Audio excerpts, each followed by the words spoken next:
Buenos días, ¿cómo están? Quería poder conversar un poquito sobre los temas que estuvimos viendo en la clase de teoría del conflicto y precisar un poco algunos conceptos, sobre todo para aquellos que no pudieron estar presentes en la clase y que de esta manera puedan acceder a alguna de las cosas que estuvimos hablando. Cuando comenzamos a charlar ayer, comenté que el análisis de los métodos alternativos de resolución de conflictos encuentra su pilar tanto en la teoría del conflicto como en la teoría de la comunicación. A veces me gusta decir que prácticamente quien conoce con bastante profundidad la teoría del conflicto y la teoría de la comunicación está en condiciones de trabajar un conflicto desde un lugar diferente a quien desconoce estas teorías. Y por eso de alguna manera los métodos después son una precisión de la aplicación de estos dos pilares fundamentales que son la teoría del conflicto y la teoría de la comunicación. Esto es muy propio, es decir, es una forma de pensar que tengo desde la experiencia en el trabajo en mediación y también desde el estudio de nuestra disciplina. Creo que también, y me parece que pedagógicamente es interesante tener en cuenta que nosotros hoy nos ubicamos en un paradigma donde la teoría del conflicto aparece claramente como un paraguas, algo abarcativo, de un montón de métodos que se pueden distinguir entre métodos clásicos y métodos alternativos. De ahí tenemos entre los métodos clásicos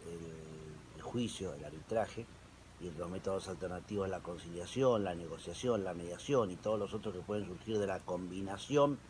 y la estructuración y alquimia, digamos, entre los diferentes métodos, pero que claramente la teoría del conflicto es la ciencia, es el eje de estudio, y los métodos de resolución surgen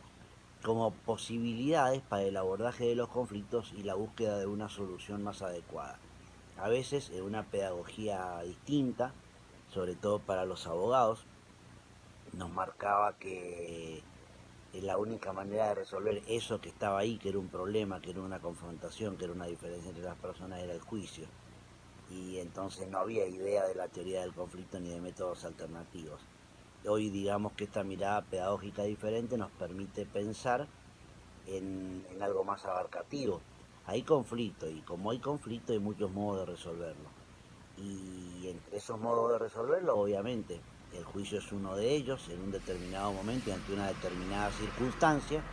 pero también el profesional, el que va a estar capacitado para afrontar el conflicto, tiene otros métodos y va a poder analizar desde el estudio cuál es el método más aplicable según cada caso, considerando siempre cuáles son los intereses del cliente, cuáles son los tiempos que lleva a resolver un conflicto y también cuáles son los costos económicos, y no solo económicos, también emocionales y fundamentalmente relacionales que puede conllevar la resolución de un conflicto. Entonces, dicho esto, ¿qué sería? La teoría del conflicto está estructurando a los distintos modos de resolución de los conflictos, y esos modos, como dije antes, son métodos clásicos y son métodos alternativos. Y el análisis que la teoría del conflicto nos brinda para poder abordar estas temáticas surge desde después de la Segunda Guerra Mundial,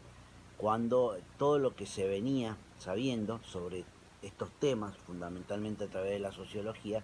se va a sistematizar en lo que termina siendo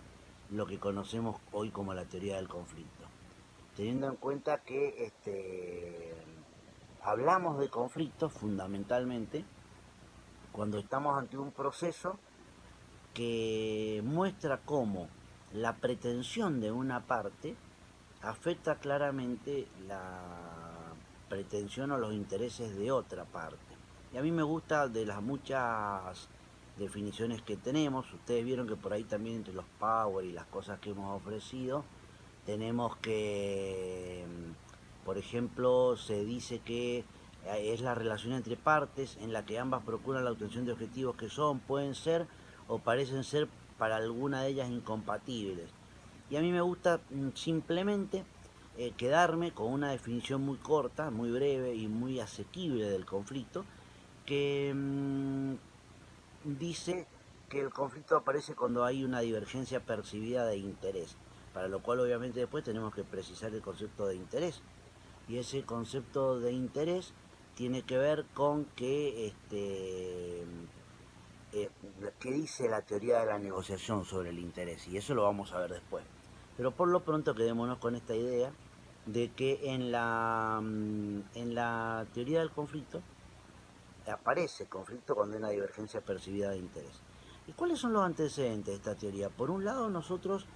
tenemos como el antecedente más remoto de la teoría del conflicto al funcionalismo americano de Talcott Parsons, donde sobre todo se habla de una sociedad autorregulada, donde el conflicto es una anomalía en ese cuerpo social,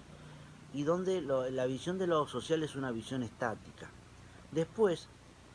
cuando aparece la teoría del conflicto frente a esta teoría antecedente, podríamos llamar así, que es el estructuralismo americano, surge la idea de que el conflicto es algo estructural que está dentro del cuerpo social, es inherente a la dinámica social. Y hasta podríamos decir que este conflicto, que por una parte aparece siempre y que es inevitable a la dinámica social, también es un motor de cambio. Es decir, el conflicto implica una crisis y como toda crisis implica también una oportunidad de cambio y desde este lugar es donde nosotros vamos a tratar de ver al conflicto y tratar de alguna manera de legitimar la presencia del conflicto en nuestra propia vida. Pensemos que el conflicto puede ser molesto, puede ser incómodo, puede sacarnos de los lugares donde estamos siempre instalados, pero siempre va a estar. El conflicto forma parte de nosotros, viene con nosotros y cuando de alguna manera nos escapamos de él nos sigue y en algún momento nos alcanza. Y por ahí es bueno preparar la cabeza para pensar que fundamentalmente el conflicto lo vamos a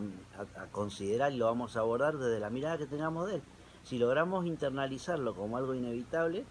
probablemente también vamos a pensar que eso que es ahí inevitable simplemente es una oportunidad para ensayar nuestras herramientas para mejorar algo que tendrá que ver con una relación, con algo concreto de nuestras propias vidas y que de alguna manera ese manejo que nosotros podamos hacer del conflicto nos va a permitir evolucionar en una situación personal determinada. Y desde luego, el conocimiento de las herramientas también nos va a dar la forma, los elementos para poder trabajar mejor con ese conflicto. De alguna manera, esto trata de ser la idea de hablar de la teoría del conflicto, sacarle esa carga negativa que tal vez culturalmente, desde los antecedentes pedagógicos con los que cada uno de nosotros contamos, le asignamos al conflicto y poder darle una connotación positiva y aceptarlo como algo que es inevitable y desde ese lugar algo que vamos a tener que manejar. Si conocemos las herramientas, obviamente lo vamos a manejar mucho mejor y vamos a poder hacer del conflicto algo provechoso para lo que viene. Y en definitiva, eso es lo que intenta enseñarnos la teoría del conflicto, mostrarnos de qué está hecho, cómo lo podemos abordar, cómo podemos resolverlo, de alguna manera connaturalizándolo como, con nosotros, que es lo que decía recién, y darnos las herramientas para trabajar y ensayar con el conflicto como algo propio e inevitable. Si ustedes miran en nuestro país, todos los análisis, el trabajo profundo que se ha hecho sobre la teoría del conflicto y demás, arranca de la década del 80 en adelante, con el pensamiento y el trabajo del profesor Bruno Entelman. Quiere decir entonces que es una disciplina de estudio reciente, si bien su existencia es desde el momento en que comenté al comienzo de esta conversación, es una disciplina de estudio reciente y en la que obviamente surgen siempre nuevos aportes y cosas que permiten profundizarla y conocer un poco mejor. Voy controlando los tiempos para ver que este video sea medianamente útil y no tan extenso como para que haga tedioso su observación. La teoría del conflicto tiene un determinado objeto teórico y ese objeto teórico, lo que la teoría del conflicto pretende, es poder describir el conflicto, poder analizar los modos del conflicto, los elementos y la generación de los métodos que permiten la resolución de ese conflicto por aplicación de los conocimientos del mismo. Y también en los tiempos modernos, obviamente vemos que hay un abordaje multidisciplinario del conflicto y también medios tecnológicos que permiten eh, su tratamiento y su modo de resolución. Es decir, hay conflicto porque hay una divergencia percibida de interés, el análisis de todo lo que incluye e implique esa divergencia percibida de interés nos da a nosotros la posibilidad de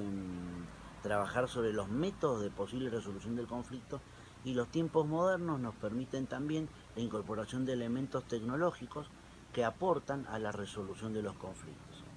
Pero nosotros hablamos de conflicto y hablamos de divergencia percibida de interés, lo cual significa que fundamentalmente partimos entonces del conflicto como algo que está en la mente de las personas y que va a depender de nuestra percepción de la realidad. ¿Qué es percepción? Percepción es tomar la realidad de una manera, cómo captamos esa realidad, cómo la realidad entra en nosotros, qué impresiones o sensaciones externas van configurando nuestro particular modo de ver la realidad, nuestro particular modo de entenderla. Y desde ese modo de entender la realidad que está en nuestra mente, a partir del conocimiento que hacemos de los fenómenos, del conocimiento de todo lo que está alrededor nuestro y de lo que sucede o acontece alrededor nuestro, nosotros vamos a ir conformando nuestra mirada de la realidad, desde eso que vemos y desde lo que aprendemos, de lo que se nos transmite, de lo que va constituyendo nuestro particular modo de ser. Es decir, nosotros en la percepción hablamos de un proceso cognitivo a través del cual las personas conocen su entorno y van a actuar también en consecuencia de los estímulos que reciben. Y obviamente la percepción tiene que ver con la forma en que procesamos e interpretamos esa información que llega a nosotros valiéndonos de los sentidos. Y esa realidad que nosotros percibimos, que es nuestra manera de ver el mundo, está el yo y está lo que está frente al yo, sería lo no yo, lo que es distinto a nosotros. Y eso que está entre nosotros y lo que es distinto a nosotros tiene que ver con la manera en que nosotros nos comunicamos con el entorno y cómo recibimos y procesamos ese entorno. Entonces, entonces el conflicto, por eso se vincula con la percepción y tomamos esa definición simple y breve que hablaba de la divergencia percibida de interés. El conflicto tiene que ver con nuestra percepción, tiene que ver con nuestra manera de ver la realidad. El conflicto está en nosotros mismos y en nuestro modo de considerar, en nuestro modo de procesar esa realidad.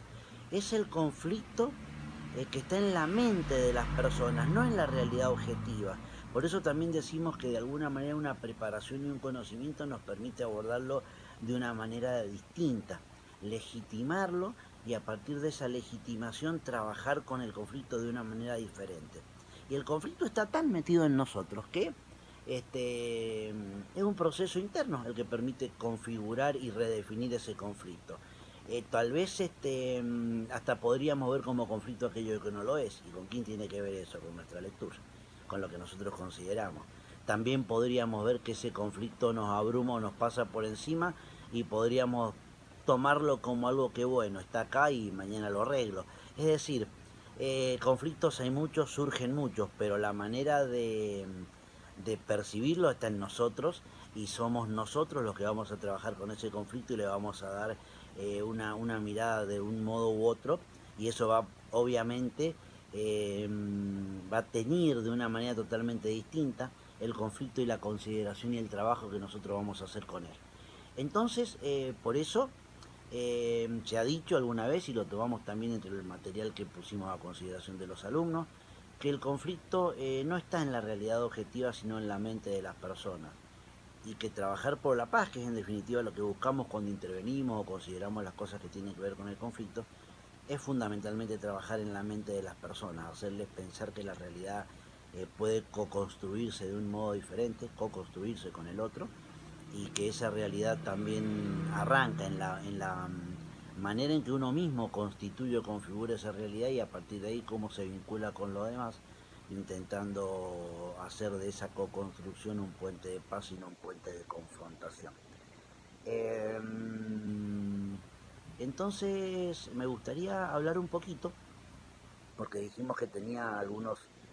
pilares fundamentales, la teoría del conflicto, y obviamente los tiempos que estamos transitando nos obligan a ser un poco más breves y un poco más específicos respecto de los abordajes. y poder considerar como central algunos puntos claves de la teoría del conflicto. Entre esos puntos clave de la teoría del conflicto estaba el tema de las causas del conflicto, que es uno de los temas que nosotros ayer hablamos y que bueno, yo lo dije que de ahí arrancábamos un poquito como una de las cuestiones centrales de la teoría. Para hablar de las causas del conflicto tenemos que hablar de los puntos de partida o los lugares de los cuales surge el conflicto. Y uno de esos lugares o puntos de partida fundamentales es lo que llamamos los bienes. Los bienes tienen que ver con el valor que nosotros le damos a las cosas, valor que a veces puede tener que ver con lo material, desde el punto de vista específicamente cuantitativo de un bien, de la valoración económica que hacemos de ese bien, y también a veces con la valoración simbólica que un bien tiene para nosotros. Ayer hablábamos de que uno podría tener una disputa sobre una cuestión económica, una herencia, y puede ser que nuestra disputa esté centrada fundamentalmente en lo que importa desde un punto de vista pecuniario los distintos bienes de esa herencia. Y eso podría resolverse perfectamente con la asignación, con las partes iguales o proporcionales, según los antecedentes que haya en esa relación familiar, de las cosas o los bienes que componen esa herencia. Pero bien podría ser que haya una pretensión encontrada entre los herederos por un bien en particular, que hasta podría valer menos que otro bien con el que se podría compensar el reparto. Pero probablemente ese bien que implica la disputa y la confrontación entre los herederos tenga que ver con el valor simbólico que ese bien tiene para cada uno de ellos. Por ahí hablábamos del ejemplo de unas hermanas que quieran repartirse unas joyas que pertenecieron a la madre, y de repente el reparto podría ser perfectamente equitativo, dándole una determinada cantidad de esas joyas a cada una de ellas. Pero bien podría pasar que la diferencia surja porque todas quieran tener el mismo anillo,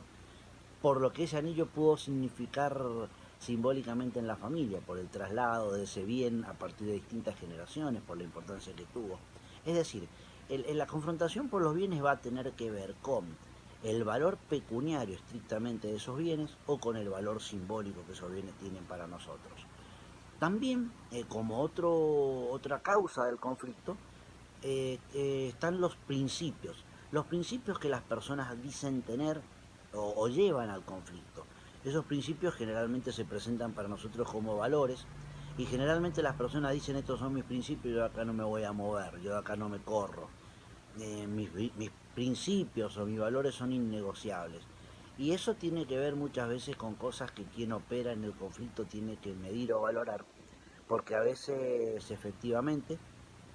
esos, esos valores existen y son tales para las personas y pueden realmente marcarnos puntos de no avance o puntos ciegos en el conflicto, puntos de los que nosotros no vamos a poder ir más allá porque la gente no se va a mover de esos lugares. Pero también desde la comunicación vamos a tener las herramientas para ver qué pertinencia tiene con lo que la persona plantea eso que se pregona o se muestra como un valor. Podría ocurrir que ese valor sea simplemente algo que compró, así entre comillas, para posicionarse de una manera más rígida en la negociación, o podría ser que en realidad es un valor que no tiene suficientemente claro y en consecuencia lo tomó de algún lado y no es tan propio como para ser inamovible en el conflicto. Pero también podría ocurrir que a veces sea realmente un valor que sea innegociable y que nosotros sepamos que no vamos a poder avanzar en la negociación o en la mediación porque evidentemente la persona de ese lugar no se va a mover. Entonces ese es otro punto posible de arranque de los conflictos que tiene que ver con los principios. También otro lugar del que solemos hablar a veces tiene que ver con el territorio, y el territorio tiene que mirarse o puede mirarse tanto en un sentido literal o en un sentido psicológico. Nosotros podríamos ver que a lo largo de la historia muchas veces y muchas confrontaciones han tenido que ver con espacios de poder, espacios de luchas territoriales que tenían que ver o con expansión geopolítica o con cuestiones religiosas que se mezclaban con esas luchas territoriales o las motivaban. Y también desde el punto de vista psicológico, el territorio tiene que ver muchas veces con lo organizacional, con la importancia que estar en un determinado lugar, por ejemplo en una empresa, en una organización, tiene para una persona, desde el sentido de pertenencia. y las implicancias que tiene para esa persona correrse de ese lugar o perder ese sentido de pertenencia. Y entonces cuando ese tipo de situaciones ocurren, indudablemente aparece el conflicto y también eso es otro lugar desde los cuales es importante trabajar en la resolución de los conflictos. Y por último, eh, otra causa del conflicto de fundamental importancia tiene que ver con las relaciones entre las personas. Y las relaciones entre las personas, a su vez, tienen distintos modos de calificarse, que pueden tener que ver con la diferencia de poder. Esa diferencia de poder puede ser generadora del conflicto. La diferencia de poder puede tener que ver con lo económico, por ejemplo, con, qué sé yo, empleados y obreros. Puede tener que ver con el, la posibilidad de decisión dentro de una organización, el poder que uno tiene frente al otro y cómo se siente ese que está en desventaja o en desequilibrio frente al poder del otro. También la relación entre las personas puede tener que ver con las expectativas en las relaciones, qué esperamos de la relación con otras personas, cuánta confianza ponemos en la relación con otros y cómo afecta o da lugar a distintos conflictos la violación de esa confianza. Esto se da mucho en las relaciones de pareja, en las relaciones de familia, es muy frecuente y también obviamente en relaciones que de alguna manera cuentan con el valor de la lealtad dentro de distintos organismos sociales o de distintos asociaciones o lugares donde nosotros nos vinculamos con otras personas. Y también dentro de las relaciones entre las personas está lo que se llama el choque de personalidades, que se va a vincular con los temperamentos o los caracteres que fundamentalmente nos diferencian de otros y que a veces eso genera rispidez, genera desencuentros y a veces encontronazos con aquellos que para nosotros claramente son diferentes a nosotros. Yo tengo una cuestión de piel, no me lo banco. Bueno, ese tipo de cosas tienen que ver con las personalidades y también tienen que ver con a veces nuestros prejuicios respecto a los demás y con cómo al poder indagar un poquito sobre eso y escarbar y ver hasta dónde tenemos diferencia o no tenemos diferencia, podemos tal vez entendernos de otro lugar con otras personas y trabajar el conflicto y la relación desde otro lugar. Bueno, esta sería una primera parte de lo que dimos ayer, siguiendo tal vez una estructura diferente, pero más o menos con las mismas ideas. Y espero que pueda serles útil y después vamos a completarlo obviamente con otra parte más y vamos a charlar también en la próxima clase de las dudas que ustedes pueden haber tenido sobre esto y el material que pudieron encontrar.